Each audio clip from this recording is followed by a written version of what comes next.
बिस्मिल्लाहिर्रहमानिर्रहीम। अस्सलाम वालेकुम। ऐवान सच में खुश आमदेद। पीडीएम और परवेज़ इलाही की पंजाब असम्बली बचाने की तमाम कोशिशें नाकाम हो गई हैं और पंजाब असम्बली बिल आखिर इमरान खान साहब के ऐलान के मुताबिक तहलील हो गई है। KPK की असम्बली भी तहलील हो जाएगी। इस तरह दो बड़े सूबों में इलेक्शन का तबल बच चुका है। पाकिस्तान मुस्लिम लीग नून की टॉप लीडरशिप मुल्क से बाहर है और जो यहाँ पे मौजूद पार्टी है वो ऐसे लगता है जैसे इंतशार फ़िक्र का बुरी तरह शिकार है। इस सारे माहौल में आइंदा का सिनेरियो क्या बनेगा, निगरान सेटअप आएगा तो उसमें क्या कंपोजिशन होगी उसकी, और इसके साथ साथ पाकिस्तान मुस्लिम लीग नून और PTI जो ये इलेक्शन होगा अगर दो सूबों में ही हुआ तो फिर इस इलेक्शन से ये क्या गेन करेंगे। PTI ने तो दो सूबों में अपनी ही हुकूमत लूज़ की है और क्या वो ख्वाहिश के मुताबिक 2/3 मेजॉरिटी हासिल कर पाएंगे, और क्या मुस्लिम लीग नून जो है वो अपने अंदरूनी इंतशार और PTI के चैलेंज से निमट सकेगी। दूसरी जानब कराची में भी मार्का सच चुका है।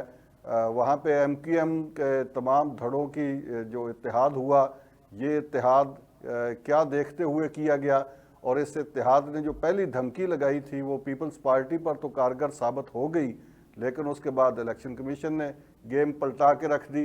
अब वहाँ पे क्या बनेगा, ये सारी सूरत हाल का तज्जिया आज के प्रोग्राम में करेंगे। और मेरे साथ मौजूद हैं नामवर सहाफ़ी और सीनियर एंकर पर्सन जनाब मुजम्मल सोहरवर्दी साहब। अस्सलाम वालेकुम मुजम्मल साहब। सलामुअलैकुम अनीफ साहब, क्या हाल है? ठीक ठाक है। मुजम्मल साहब, चौधरी परवेज़ इलाही साहब को एतमाद का वोट भी लेना पड़ गया और पंजाब असम्बली भी उनको तहलील करना पड़ गई। ये परवेज़ इलाही पे क्या गुजरी? बस इस घर को आग लगी, इस घर के चिराग से। अच्छा, ये चिराग आप मोनस इलाही को कह रहे हैं? हाँ, मतलब कोई तुक नहीं था उनका। बहरहाल मोनस इलाही का जो नॉन पॉलिटिकल बिहेवियर है वो चौधरी परवेज इलाही को ले बैठा है, वरना उनको भी पता है वो दोबारा वजीर आला नहीं बन सकते, और सबको पता है कि इमरान खान उनके साथ क्या सलूक करेंगे, और इसके बाद उनके पास 10 सीटें कभी भी नहीं होंगी इस तरह लीवरेज बनाने के लिए। तो लेकिन कई दफा आप खुद ही ऐसे फैसले करते हैं जो आपके लिए ठीक नहीं होते। ये परवेज़ इलाही साहब ये एतमाद के वोट के बारे में भी कैटेगोरिकली उन्होंने कहा था कि PTI वाले को अकल की बात करें, उनके साथ क्या हुआ था, उनकी 25 मई को ज़बानें बाहर आई हुई थी, इस तरह की उन्होंने गुफ्तगू की थी और ये कहा था कि किसी सूरत हमें नहीं एतमाद का वोट लेना चाहिए। फिर अचानक रात को एतमाद का वोट ले लिया। एतमाद का वोट लेने के बाद जो स्पीच की चौधरी साहब ने, उससे भी लगता था कि वो कहीं नहीं जा रहे। उन्होंने कहा था कि मैं तो 60,000 नौकरियां देने लगा हूं पंजाब में लोगों को, और मैं इतनी परफॉर्मेंस दूंगा कि नून लीग घर से बाहर निकलने के काबिल नहीं रहेगी। फिर अगले दिन जाके वहां पे समरी दे आए इमरान खान साहब को।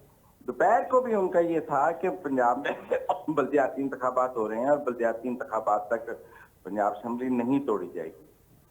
लेकिन फिर शाम की मीटिंग में हालात इस नहज पर थे कि यहाँ पर परवेज इलाही साहब को इमरान खान के साथ अपना इत्तेहाद तोड़ना था और यहाँ कायम रखते हुए अपनी कुर्बानी देनी थी।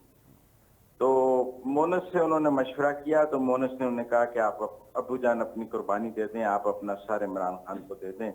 फिर बेटे के कहने पे उन्होंने अपना सर इमरान खान की मेज पर रख दिया। तो बेटा इस क्रूशियल टाइम में बाहर क्यों गया हुआ है?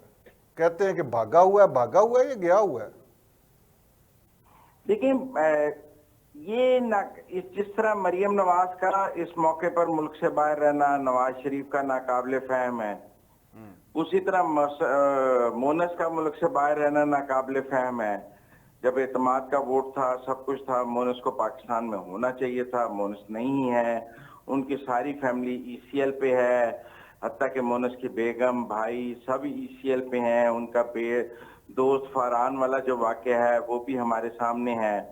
तो इसलिए बहुत सारे सवाल हैं मोनस के बाहर जाने पे, और ये मोनस को समझ होनी चाहिए थी कि ये हुकूमत उसकी डिफेंस लाइन है और उसने अपनी डिफेंस लाइन खुद ही खत्म कर दी है।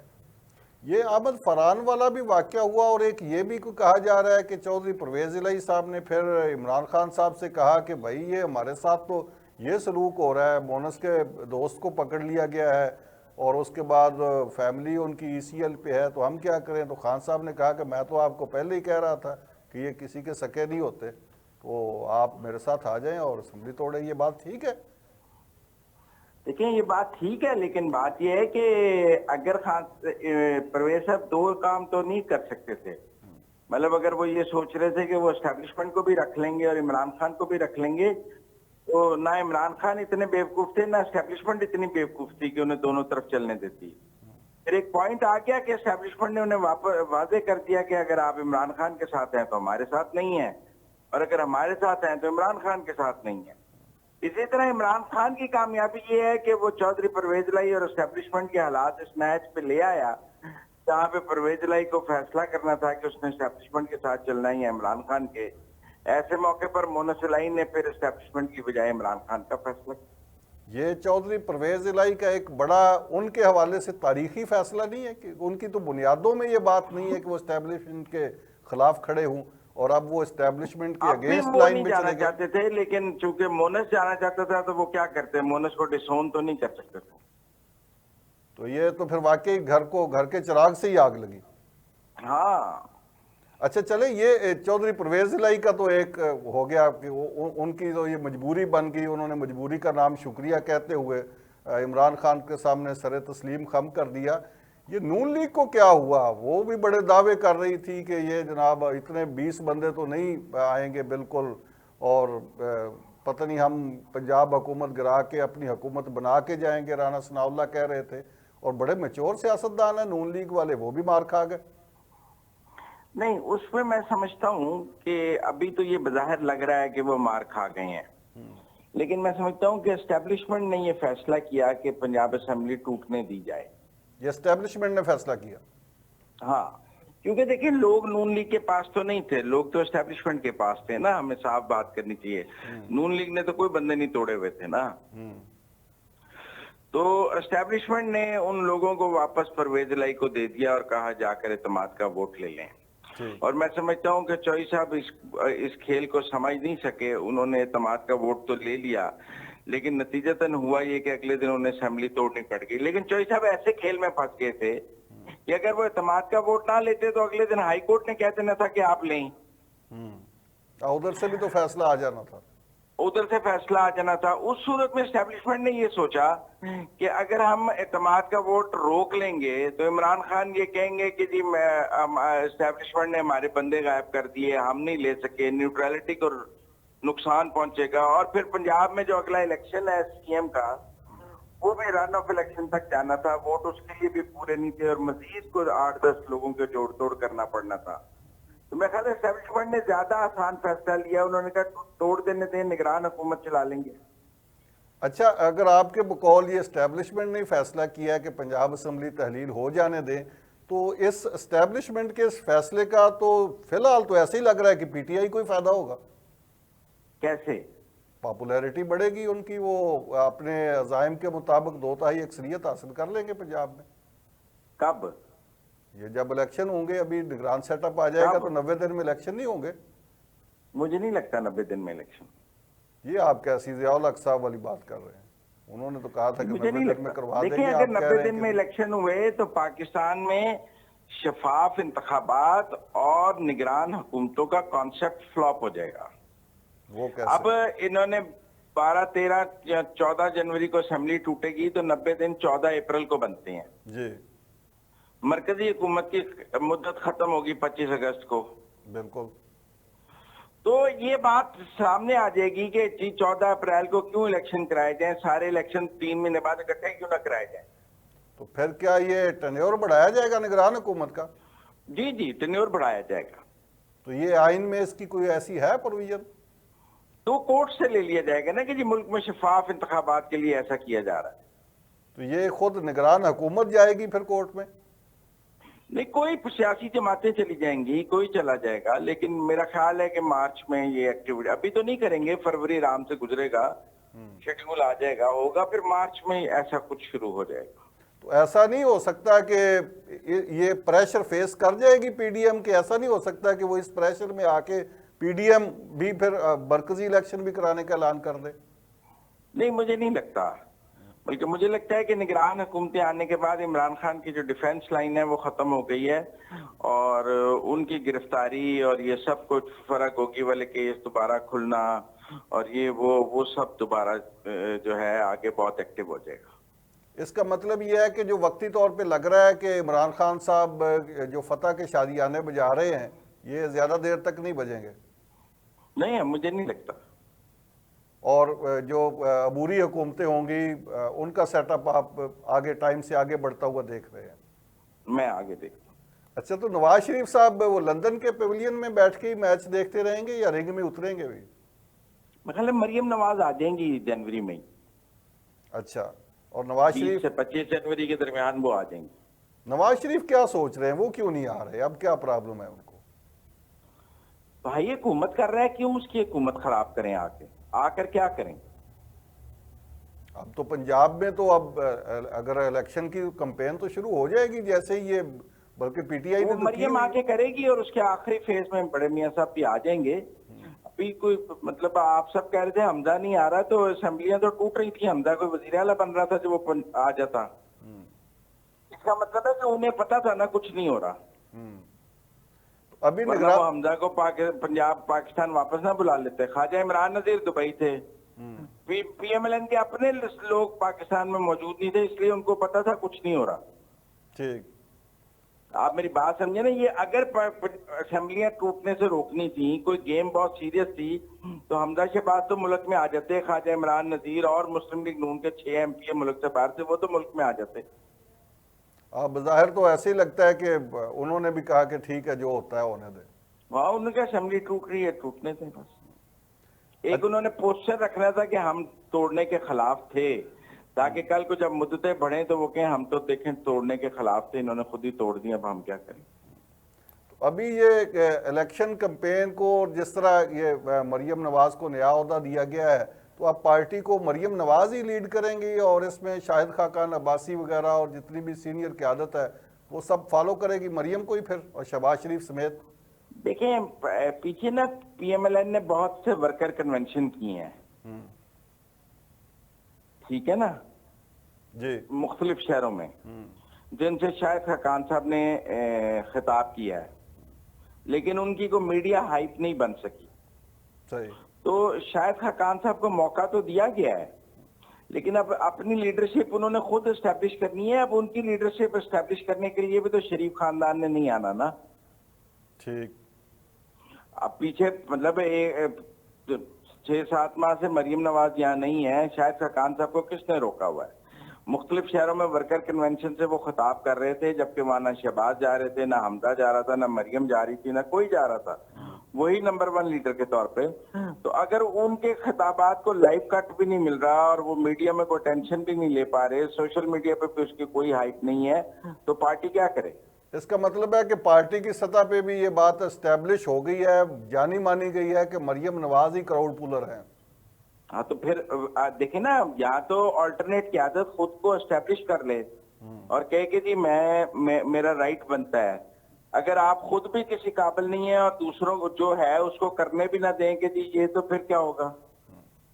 अच्छा मुजम्मल साहब, अब निगरान सेटअप के हवाले से जाहिर है ये जिस तरह आपने भी बात एस्टेब्लिश की कि नून लीग को तो पता था कि ये असम्बली टूटने जा रही है और टूटने दें, इसी तरह पीटीआई तो शऊरी तौर पे ये कोशिश कर रही थी, तो इन सब ने निगरान सेटअप के लिए भी तो होमवर्क किया होगा, कोई नाम इन्होंने अपने अपने तौर पे कुछ सोचे होंगे कि किसको चीफ मिनिस्टर बनाया जाएगा?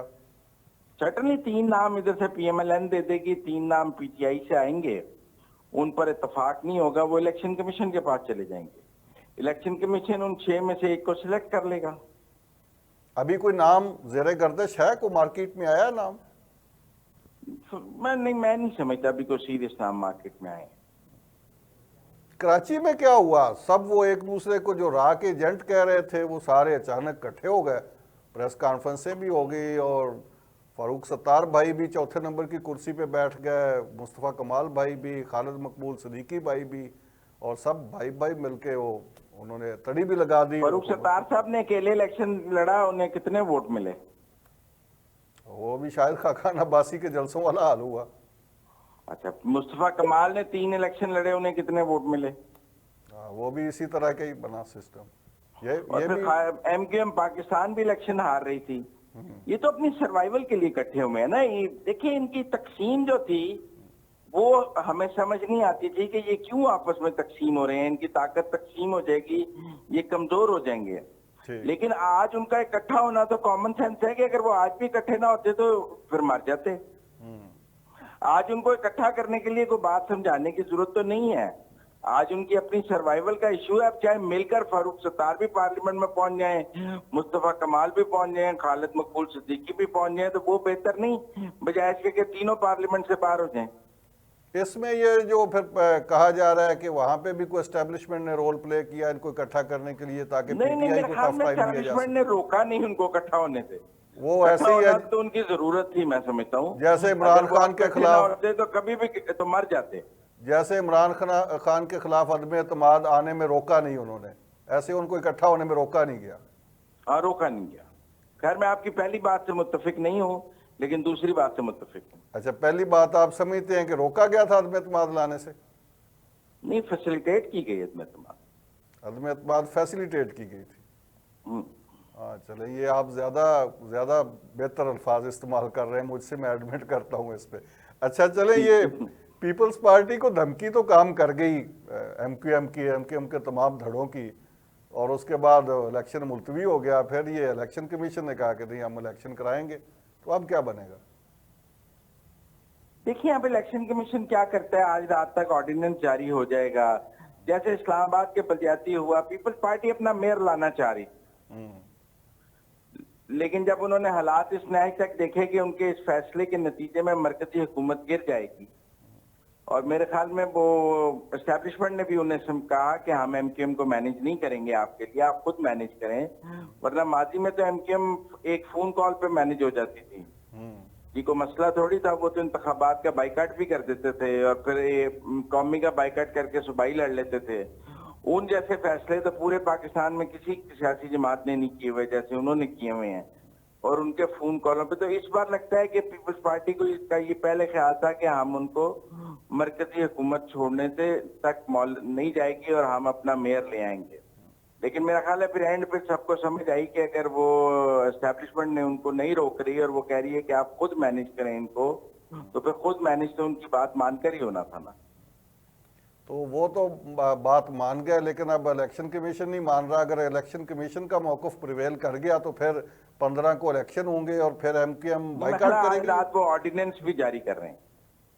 ठीक, सूरत हाल कुछ भी हो सकती है, अभी ये कंफर्म नहीं कि 15 को इलेक्शन होंगे। हाँ, मुझे नहीं लगता होंगे, क्योंकि अगर ऑर्डिनेंस जारी हो गया फिर कानून साजी हो जाएगी ना। अच्छा मुजम्मिल साहब, आप ये मुख्तलिफ सूरतों में एस्टैब्लिशमेंट के मशवरों की बात कर रहे हैं कि उन्होंने उनको मशवरा दिया कि ऐसे कर लें, इनको कहा ऐसे ना करें, परवेज़ इलाही साहब के मामले में भी, उधर भी। तो वो तो उन्होंने तो कहा था कि हम तो अब बिल्कुल ये पॉलिटिकल हैं, तो वो फिर किस पे आप पे एतबार करें, उन पे करें? ए पॉलिटिकल है, ला ताल्लुक नहीं है। अच्छा ठीक है, ला ताल्लुक नहीं है। इस बात का तो उन्होंने कोई वादा नहीं किया कि हम ला ताल्लुक भी होंगे। वो ए पॉलिटिकल है, ला ताल्लुक तो नहीं। तो ये ताल्लुक चलेगा। ठीक है, बहुत शुक्रिया जनाब मुजम्मिल सोहरवर्दी साहब, आपका बहुत शुक्रिया। नाजरीन, सीनियर सहाफ़ी और तज्ज़ियाकार जनाब मुजम्मिल सोहरवर्दी साहब की गुफ्तगू आपने सुनी। प्रोग्राम जारी है, यहाँ पे एक वक्फा लेते हैं और वक्फे के बाद मज़ीद कुछ लोगों से बात करेंगे। मेरे साथ रहिए जी। प्रोग्राम ऐवान सच में एक बार फिर खुश आमदेद। मेरे साथ मौजूद हैं पाकिस्तान तहरीक इंसाफ के रहनुमा जनाब खुर्रमशेर ज़मान साहब कराची से। उनके साथ सिंध की सूरत हाल पर भी बात करते हैं और ओवरऑल जो मुल्की सूरत हाल है उसका भी उनके साथ जिक्र करते हैं। अस्सलाम वालेकुम खुर्रम साहब। जी अस्सलाम वालेकुम। क्या अतवार को इलेक्शन हो रहे हैं फिर कराची में? बस जी, अब क्या, अल्लाह माफ करे, अब इनके लिए तो पता नहीं कैसी कैसी अल्फाज मुंह से निकले हैं, मुनासिब नहीं है कहना, लेकिन इन्होंने बड़ा परेशान कर दिया अवाम को। अवाम भी परेशान है, नुमाइंदे जो हैं वो बेचारे परेशान हैं। देखिए, ये जो बल्दियाती इलेक्शन होते हैं ना, इसमें अमीर लोग नहीं होते हैं जो इलेक्शन लड़ रहे होते हैं, ये बेचारे गरीब लोग होते हैं जो काउंसिलर लेवल के इलेक्शन लड़ रहे होते हैं। ये इन्होंने 3-3 दफा जो है इलेक्शन की तैयारी की है, 3-3 दफा इन्होंने कैंपेन की है। अब ये तीसरी दफा इन्होंने जो है ना इलेक्शन को पोस्टपोन कर दिया। और इलेक्शन कमीशन भी इनकी टीम भी है। पहले क्या किया, इलेक्शन कमीशन ने 2 या 3 दफा जो इन्होंने पोस्टपोन किए इस बहाने कि हमारे पास नफरी मौजूद नहीं है, और नफरी जो है इस्लामाबाद भेजी हुई थी पाकिस्तान तहरीक इंसाफ के धरने के खिलाफ इस्तेमाल करने के लिए, और कहा गया कि सैलाब मुतासरीन की मदद करने के लिए भेजी जिनको आज तक राशन भी नहीं मिला है। तो लिहाजा देखें, ये जो आप खेल खेल रहे हैं ना, इनको मैं बताना चाहता हूँ, ये अवाम के साथ खेल खेल रहे हैं और अवाम इनका चेहरा रोजाना की बुनियाद के ऊपर देख रही है, इनको माफ नहीं करेगी। मेन वजह क्या है मैं आपको बताऊं, मेन वजह यह है कि जो इनका इत्तेहादी मजबूर कौमी मूवमेंट है, उनके सिर्फ 52% जो है नॉमिनेशन फाइल हैं, 80 यूनियन काउंसिल्स पे इनके लोग ही नहीं खड़े हैं। सो जाहिर है उनको खौफ है, और पीपल्स पार्टी भी डरती है कि अगर ये इलेक्शन हो गए तो पाकिस्तान तहरीक इंसाफ जो है वो इनकी सियासत के ताबूत के अंदर आखिरी कील साबित होगी। तो ये तो सब कुछ करना है इन्होंने। तो अभी इलेक्शन कमीशन को आप इनकी बी टीम कह रहे हैं, तो इलेक्शन कमीशन ने तो उनके खिलाफ फैसला दिया, तो वो बी टीम कैसे हो गया फिर? नहीं, मेरा सवाल यह है कि इलेक्शन कमीशन ने इससे पहले 2 दफा क्या किया? उस वक्त भी तो यही कुछ चल रहा था ना, उस वक्त भी तो यही कुछ तमाशा लगा हुआ था ना जनाब। क्या इलेक्शन कमीशन को नजर नहीं आ रहा था कि पुलिस जो है वो इस्लामाबाद में बैठी हुई है धरने के खिलाफ? उससे एक दफा पहले क्या हुआ कि बारिश हो रही है, बारिश के 1 हफ्ते बाद इलेक्शन कराने चाहिए थे, वो 2 महीने अगर रह गए इलेक्शन। तो हर नाइंसाफी हमारे साथ करनी है और हर चीज में साथ जो है वो पीडीएम का देना है। तो हम तो एहसास कमतरी का शिकार होंगे ना। नोटिस इमरान खान को देना है, हर नोटिस इमरान खान के पास भेजना है, इमरान खान को अपने बाद रुजू करना है, उनके खिलाफ एफआईआर के अहकाम देने हैं। तो इलेक्शन कमीशन का रवैया जो है वो तो बिल्कुल भी काबिल कबूल नहीं है। लेकिन खुर्रम साहब, इलेक्शन कमीशन कोई अगर आपके मुताबिक फैसला करता तो उसको तो कम से कम आप ऑन करें। ये तो आपके लिए फैसला है कि आप भी चाहते हैं इलेक्शन हो 15 जनवरी को। गुजारिश ये है कि एक होता है फैसला करना, दूसरा होता है डंडा देके उसके ऊपर अमल कराना। फिल इन द ब्लैंक नहीं होना चाहिए, फॉर्मेलिटी पूरी नहीं होनी चाहिए कि हाँ मैंने तो अपनी साइड कवर कर लिया, तुम देखो। इलेक्शन कमीशन अब आपको क्या लगता है कि इलेक्शन कमीशन अपने इस फैसले पे अमल नहीं करा सकेगा? इलेक्शन कमीशन में इतनी ताकत ही नहीं है, इतनी कुव्वत ही नहीं है, और अगर अपनी ताकत कुव्वत को इस्तेमाल करना चाहें तो जरूर करा सकते हैं। लेकिन मुझे ये नजर आता है कि जिस तरीके से हमारे साथ रवैया इलेक्शन कमीशन का रहा है, जिस तरह एक सौतेली माँ वाला सलूक इन्होंने करा है, जिस तरह इन्होंने मुनसिफाना फैसले नहीं लिए हैं, मैं ये समझता हूँ कि ये उनका हिस्सा है। और इन्होंने कराची शहर के अंदर अभी इलेक्शन मुझे नहीं नजर आता है कि ये कराएंगे। अल्लाह करे करा दें, अल्लाह इनको खुश रखे। मैं तो दुआ करूंगा इनके लिए कि ये अपने किबले को दुरुस्त कर लें और आवाम की फलाह व बहबूद पे जो है नजरसानी करते हुए इस इलेक्शन को करवाना बहुत ज्यादा जरूरी है। वो हो जानी चाहिए, वो रुकने नहीं चाहिए। अच्छा खुर्रम साहब, ये आपकी पार्टी ये भी कहती रही कि जो एमक्यूएम के धड़े जो मुत्तहद हुए हैं, इनके पीछे भी कोई कहानी है, कोई एस्टेब्लिशमेंट ने गालबन करवाए हैं या किसी और वजह से हुए हैं। तो इस बात में क्या दलाइल क्या है आपके पास इसके? नहीं देखिए, असल में मैं इस बात पे तो नहीं, मैंने सुना नहीं इस तरह की कोई स्टेटमेंट आई है। मैं अपनी जाती राय आपको बता सकता हूँ कि देखें, एमक्यूएम ने अपने आखिरी जो यहाँ पे कराची के अंदर बलदियाती बाई इलेक्शन हुए थे, उसके अंदर इन्होंने अपना हाल देख लिया था कि कितना बुरा हुआ था। इनकी जमानतें जब्त हो गई थी, तो इन्होंने ये सोचा कि अब क्यों ना सब इकट्ठे मिलकर चले और सब इकट्ठे मिलकर इलेक्शन लड़े। लेकिन इनकी ये गलतफहमी है कि ये समझ रहे हैं कि ये तीनों इकट्ठे होके जो है पाकिस्तान तहरीक इंसाफ को शिकस्त दे देंगे। ऐसा हो नहीं सकेगा। अब कराची के लोग जो हैं उनके दिलों में इमरान खान धड़कते हैं। अच्छा खुर्रम साहब, लेकिन इससे एक बात तो खुर्रम साहब, इससे के अंदर अवाम की कराची में खिदमत करी है और उनके मसाइल हल करें। हालांकि 18वीं तरमीम की हमारी जिम्मेदारी नहीं थी। लिहाजा इस वक्त कराची शहर में, या मैं कहता हूँ पाकिस्तान के अंदर, अगर इमरान खान का मुकाबला करना है तो किसी नई सियासी जमात को आना पड़ेगा अपने नए एजेंडा के साथ। ये तो सारे एक्सपोज हो गए। लेकिन खुर्रम साहब, आप इस बात को तो फिर मानते हैं ना कि ये एमक्यूएम के धड़े जो मुत्तहद हुए हैं, ये आज खुद फैसले के तहत ही हुए हैं। उन्होंने खुद सोचा कि हम अलग-अलग होकर शिकस्त खा गए पिछले इलेक्शन में, तो अब इकट्ठे होकर कोशिश करनी चाहिए हमें पीटीआई का मुकाबला करने की। तो ये उनका अपना ही ऑर्गेनिक फैसला है, ये बाहर से तो फैसला किसी के कहने पर तो उन्होंने नहीं किया। ये तो आप भी मानते हैं? अच्छा, मेरा तो ये कहना है कि अगर ये इकट्ठे हो गए तो अच्छा है, हमें शिकार करने में आसानी होगी। अच्छा, आपको शिकार करने में आसानी होगी। अच्छा चले, आप उधर तो इनका शिकार कर रहे हैं, इधर पंजाब में और केपीके में अपनी ही हुकूमतें गिरा दी हैं आपने। तो अपनी ही हुकूमतें गिरा के अब टारगेट आपका क्या है कि क्या आप अचीव क्या करेंगे इससे? अच्छा सर, गुजारिश ये है कि आप देखें मुल्क के मौजूदा हालात क्या हैं। आप भी परेशान होंगे ना अपने घर में, मैं भी अपने घर में परेशान हूँ, अमीर भी परेशान है, दरमियाने तबके वाला भी परेशान है, गरीब भी परेशान है। सो 2-3 चीजें तो साबित हो गई कि कहा जाता था कि शहबाज शरीफ बड़ा जबरदस्त एडमिनिस्ट्रेटर है, मुल्क को बर्बाद कर दिया, वो बात गलत होगी। दूसरी बात कही जाती थी कि साख डर आएगा तो डॉलर को नीचे लेकर आएगा, मुल्क की मीशत को बेहतर करेगा। मीशत जो इमरान खान के दौर में चल रही थी, डॉलर जहाँ पे था उसका भी इसने नाश मार दिया। सो अब ये चीजें तो साबित हो गई, जितना टाइम ये रहेंगे ना, देखिए मुल्क बर्बादी की तरफ बढ़ेगा, मुल्क के अंदर बेहतरी नहीं आएगी। आज देखेंगे वालिदैन को बच्चों को डॉलर भेजने के लिए नहीं मिल रहे 270 में, एक्सपोर्ट के लिए कंटेनर जो है वो सड़ रहे हैं यहाँ पे पोर्ट के ऊपर। जो लेकिन आपने खुर्रम importers हैं खुर्रम वो साहब परेशान है। मैं बस कंप्लीट कर रहा हूँ, मैं जी, कंप्लीट कर रहा जी। हूँ। सो ये जब तक रहेंगे ना, हमारा मुल्क और तबाही की तरफ जाएगा। इमरान खान को अपना जाति को गर्ज नहीं है और ना ही को अपनी पार्टी से गर्ज है, उनको सिर्फ गर्ज पाकिस्तान से है।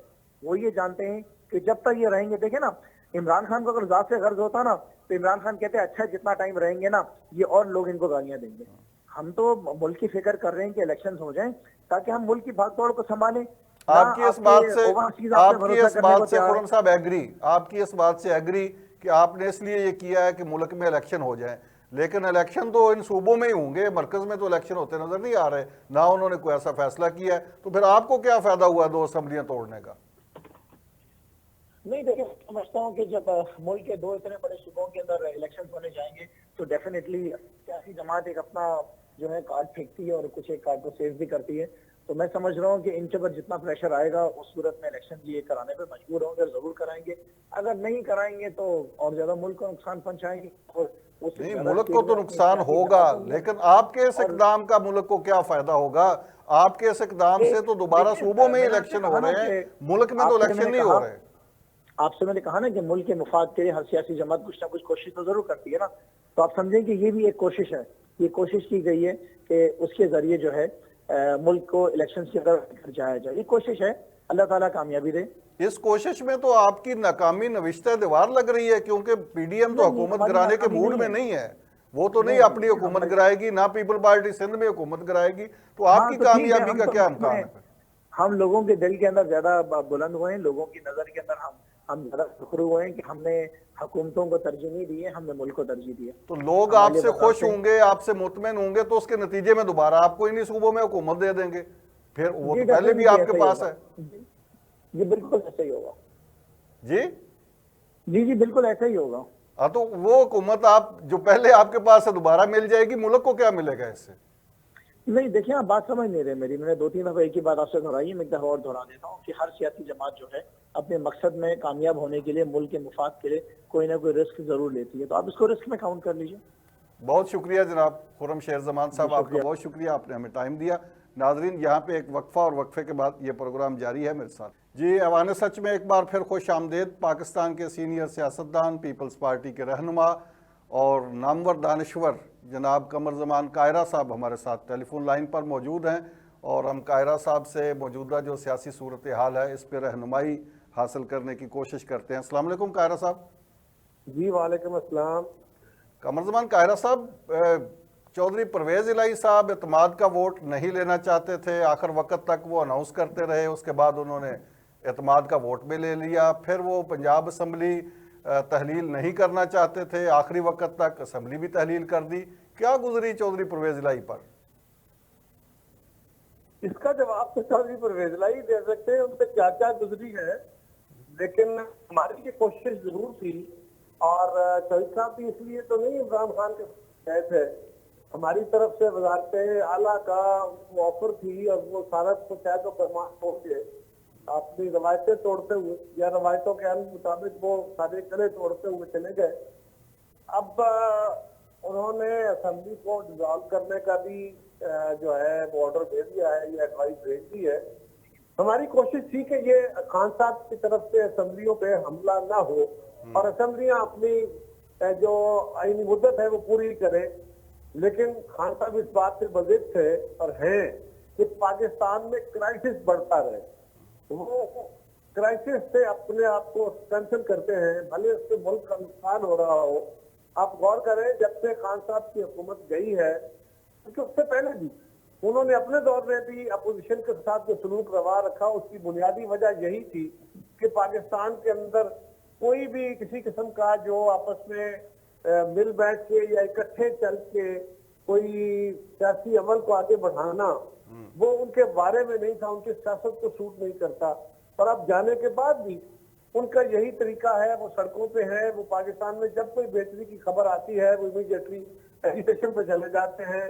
आप उनका लॉन्ग मार्च देख लीजिए, हालांकि उनके लॉन्ग मार्च में जितने लोग निकले वो भी आपके सामने है। जहां तक ताल्लुक कितने लोगों को मोबिलाइज कर पाए थे, वो तो दावा करते थे कि मैं 20 लाख 25 लाख 30 लाख लोग लेके आऊंगा।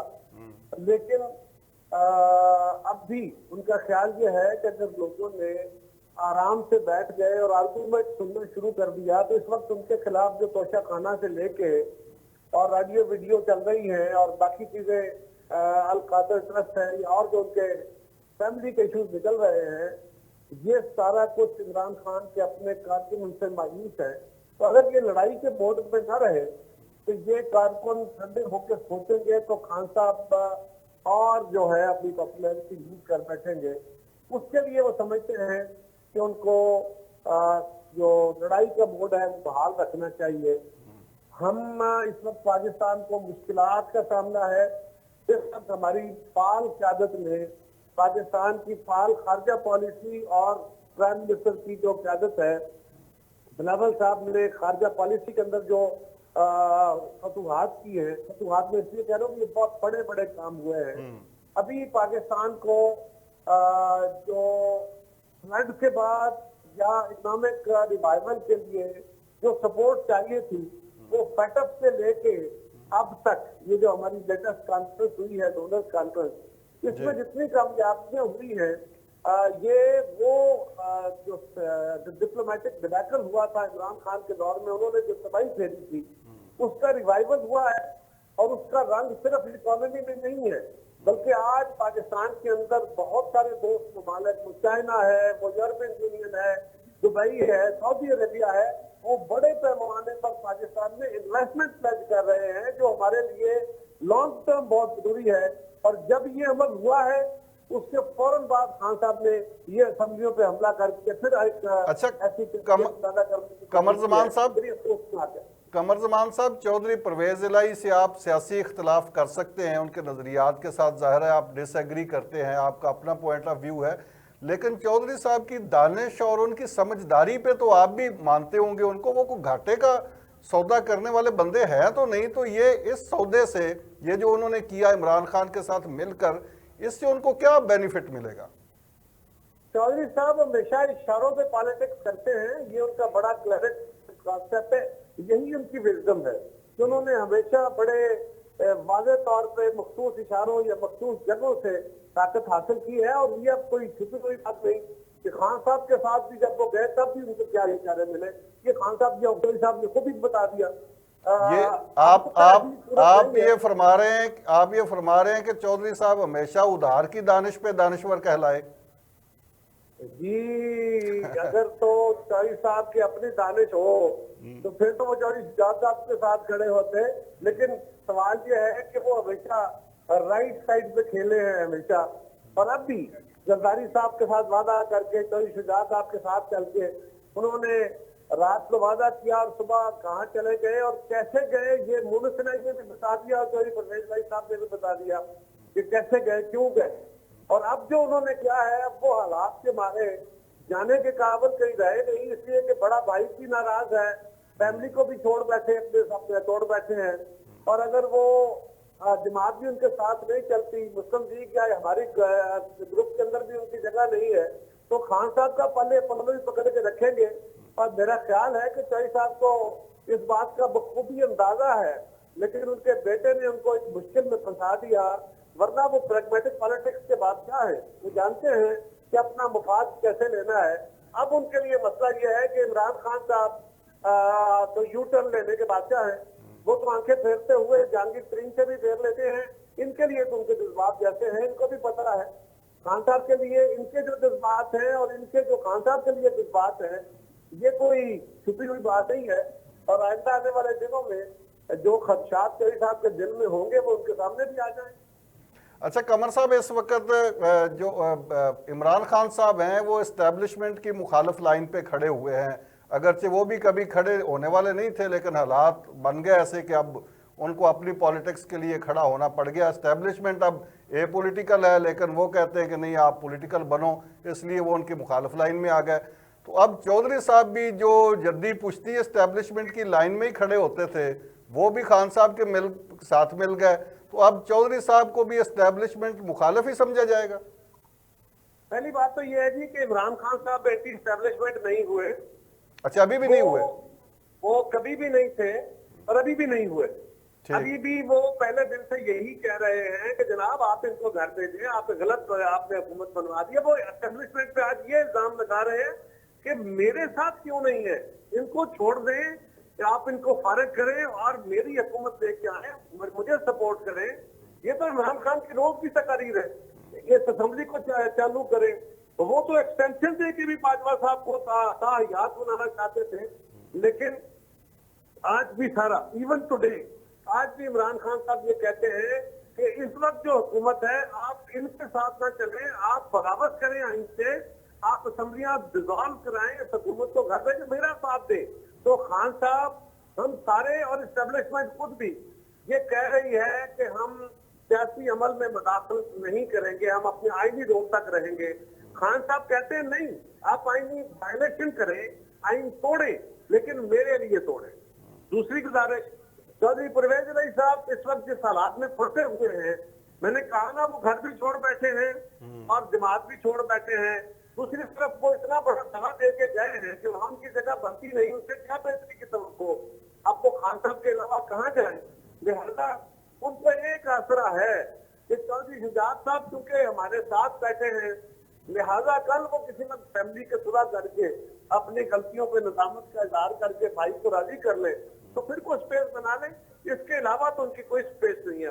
जी, कमरजमान कायरा साहब, आप हमारे साथ ही रहिएगा। यहाँ पर एक वक्फा लेते हैं और वक्फे के बाद ये गुफ्तगू जारी है मेरे साथ। जी नाज़रीन, ऐवान सच में एक बार फिर खुश आमदेद। मेरे साथ मौजूद हैं पाकिस्तान के सीनियर सियासतदान, पीपल्स पार्टी के रहनुमा जनाब कमरजमान कायरा साहब। अच्छा कमर साहब, अब 2 सूबों में 90 दिन के अंदर ही इलेक्शन हो जाएंगे या ये मुद्दत कोई एक्सटेंड भी हो सकती है?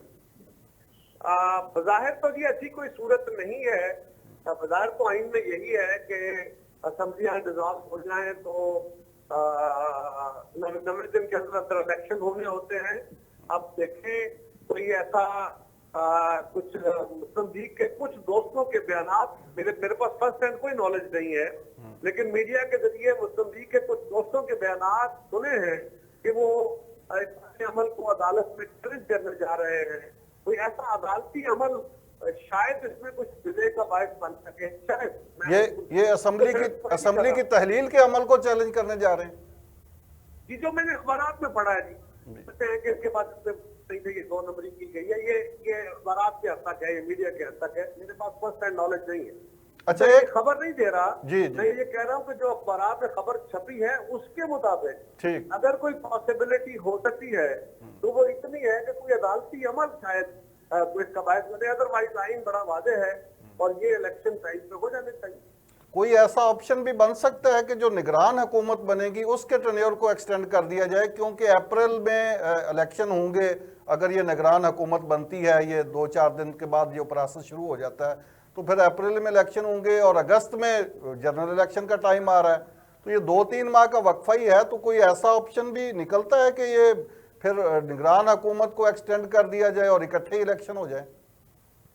अभी जो बज़ाहिर स्टेट रीडिंग कॉन्स्टिट्यूशन की उसमें तो कोई गुंजाइश नहीं है। ठीक, लेकिन अब अप्रैल तक चलते हुए एक बड़ी दूर की कौड़ी हो सकती है कि जो मरदमशुमारी का अमल जारी है इस वक्त, डिजिटल मरदमशुमारी का, अगर उसका कोई जो रिजल्ट है वो मार्च के एंड में नोटिफाई हो जाता है इन इलेक्शन से कबल, और फिर कोई अदालती रस्ताई है या पार्लिमानी को रस्ता, मुझे एग्जैक्टली नहीं पता, लेकिन फिर शायद ऐसा रास्ता बने कि क्योंकि नई मर्दमशुमारी आ गई है, नोटिफिकेशन हो गया है, अब इसके मुताबिक हल्के पूरे मुल्क में इलेक्शन हो जाएंगे, तो उसके लिए शायद कोई ऐसा, वो भी शायद की मैं बात कर रहा हूँ, मैं कोई सर्टेनिटी की बात नहीं कर रहा, नहीं भी, लेकिन बड़े वीक चांसेस है। अभी अगर 90 दिन में ही इलेक्शन हो जाते हैं आइन के मुताबिक, तो फिर इसमें जो पीडीएम की जमातें हैं वो क्या गेन कर पाएंगी कि उनकी पहले से ज्यादा असेंबली में प्रेजेंस होगी? खान साहब तो दावा कर रहे हैं कि 2/3 मिलेगी उनको। तो खान साहब का दावा जो है ना जी, वो सिर्फ इस बुनियाद से है कि पिछले बाय इलेक्शन में जहाँ पे खान साहब हर सीट से खुद लड़े थे, उसके अंदर जो उनकी परफॉर्मेंस आई उसकी बुनियाद पे है। उसके बाद के जो हालात रहे, आप उनकी पॉपुलैरिटी अगर उससे गेज करना छोड़े और उसके बाद के हालात को देखें, उनका जो काल की अवाम को, उस काल में लोगों ने कितना रिस्पॉन्ड किया, उनके जल के जुलूसों में कितने लोग आए, लॉन्ग मार्च का क्या बना, वो जख्मी हुए तो लोगों का रिस्पॉन्स क्या था, और अब उनके खिलाफ जो तोशाखाना का केस है, अलकादर ट्रस्ट का केस है, दीगर उनके जो इश्यूज बने हुए हैं, उसके ऊपर अब लोगों के जहनों में उनके लिए वो जगह नहीं है। लेकिन मैं ये भी नहीं कहता कि वो बिल्कुल अनपापुलर हो गए हैं, लेकिन ये बात बड़ी क्लियर है कि अगर कोई लीडर किसी बाय इलेक्शन में किसी कंस्टिट्यूंसी के अंदर खुद कैंडिडेट बन जाता है, तो वहां पे मौजूद जो टिकट के उम्मीदवार होते हैं वो सारे इकट्ठे होकर दौड़ लगाते हैं, क्योंकि अगर लीडर नाराज हो तो अगली दफा टिकट के उम्मीदवार नहीं रह सकते। लिहाजा खान साहब जहाँ खुद खड़े थे वहां भी तरक्की सीट से हार गए, लेकिन 5-6-7 सीटों से वो जीते। बट मुल्तान में जहाँ कैंडिडेट तो कैंडिडेट मुकाबला हुआ, वहां वो 20-22 हजार वोटों से हारे और क्या कुरैशी हारे। कोई आम आदमी नहीं, उनका आम कारकुन नहीं। और दूसरी तरफ जिनसे वो जीते वो हमारे कैंडिडेट थे जिनकी कैंपेन भी हमने नहीं की, मुस्लिम लीग ने नहीं की। इसलिए अब इलेक्शन का रद्द पड़ेगा तो उनको समझ आ जाएगी उनके कैंडिडेट मतलब हमारे कैंडिडेट चलेंगे तो क्या होता है। कमर साहब, ये एक और रहनुमाई फरमाइएगा कि सियासत के जो असूल हम तालिब इल्म पढ़ते हैं, जो हरकियात सियासत की देखते हैं, उसके मुताबिक हर सियासी शख्सियत या जमात को अपनी स्ट्रेटजी बनाती है और उस पर अमल करती है। खान साहब के बारे में एक तासर अवामी सतह पे ये किया जाता है कि वो उनको सियासत नहीं आती, वो सियासी नहीं है और जो फैसले करते हैं वो बस कर देते हैं, और उनके अक्सर फैसलों के बारे में लोग कहते हैं कि बड़े अहमकाना फैसले हैं। मसलन उन्होंने जब हुकूमत में थे उस वक़्त भी उन्होंने ओपोजिशन का ही किरदार अदा किया और लान तान ही करते रहे दूसरों पर और अपना कोई काम नहीं किया। तो आपके ख्याल में ये उनके गैर दानिशमंदाना फैसले हैं या उनकी सियासी स्ट्रेटजी का हिस्सा हैं कि उन्होंने सियासत करनी ही ऐसे है? देखिए, अगर हम इमरान खान साहब की पर्सनैलिटी को, उनके कैरियर को, सारे को देखते हैं, उनके सियासी कैरियर के अलावा भी उनके खेल का कैरियर है और सियासी कैरियर को भी देखते हैं, तो जो चीज हमारे सामने आती है वो ये है कि खान साहब जमहूरियत का दौर आ गया ना जी। जमहूरियत एक है सर्विस का रंग, खिदमत का रंग, लोगों मुल्क को मसाइल से निकालने का रंग, यकजहती का रंग, एक कंसेंसस बिल्डिंग का रंग, ये भी जो डेमोक्रेसी का रंग है। और एक पॉपुलिज्म है, तो बजाहिर तो डेमोक्रेसी है, बजाहिर तो वोटों के जरिए ही है, लेकिन वो तासुब का, नफरत का, तकसीम का, वो अपने मुफाद को हासिल करने के लिए कौमी मुफाद को या अपने मुखालफ को मुल्क दुश्मन साबित करने का, किसी भी हद तक चले जाने का।